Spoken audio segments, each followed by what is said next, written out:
I think the web would be better with no advertising at all. I believe the world would be better with no advertising at all.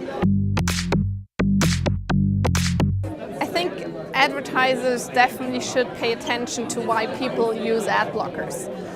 A lot of people, I want to say even a majority or a very big part of the people that are online use ad blockers. And if you look at the demographics, these people are usually the ones that are younger, that are more tech savvy, that have a higher household income, that have higher degrees. So these are the ones you usually want to reach with your advertising, but they're blocking them. So instead of finding ways to circumvent ad blocking technologies and forcing your ads on users, you should think about other ways to reach them. With acceptable ads, we have I would say, the perfect tool to reach these people because it's proven to work for them. But of course, also native advertising, for example, editorials can be valuable tools to really reach that audience in a non-annoying way that really brings value. I mean, we talk a lot about branded content, great articles that are sponsored, but they are not just about a product. So I think there are a lot of ways, and I think the rise of ad blocking should really be a wake-up call to advertisers that something has to change. We get asked many times how ad blocking can possibly help the advertising ecosystem. Of course, the first impression is it's completely black and white. On the one side are the advertisers, on the other side are the ad blockers. Adblock Plus is actually the one blocker that tries to facilitate a compromise, because we know it's not very complex to understand that if all ads are gone, a lot of quality content will disappear, and we don't want that to happen. So we thought about a middle way, and we've learned a lot from our users. So by default, if you have Adblock Plus, acceptable ads is activated. Less than 10% of our users opt out of that. So for more than 90%, acceptable ads are okay. And these are the people that made the effort to install an ad block because they're so annoyed with ads.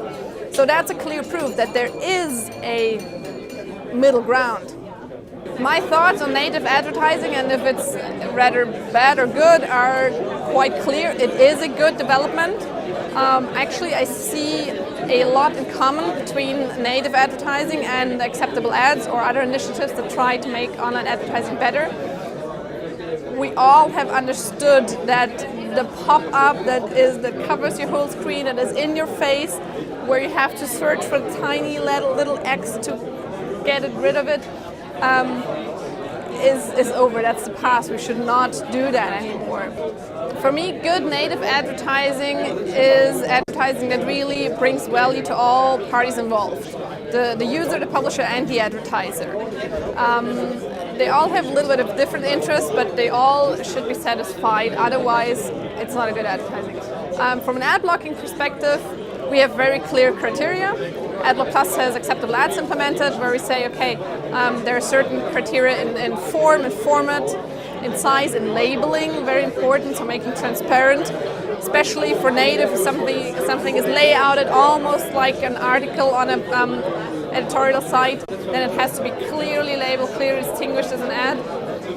But then we even allow them to be whitelisted, to be shown to users that otherwise would block most ads.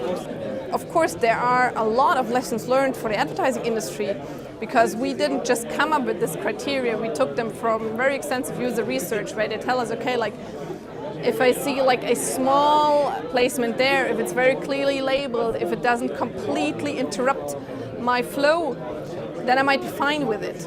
And of course, especially for native advertising, that is not a big buy me now in the middle of a text I'm just reading, but maybe a similar article, ideally content that also adds value by itself. These criteria can apply, and then we can work together to bring good native content even to the people that would usually block ads.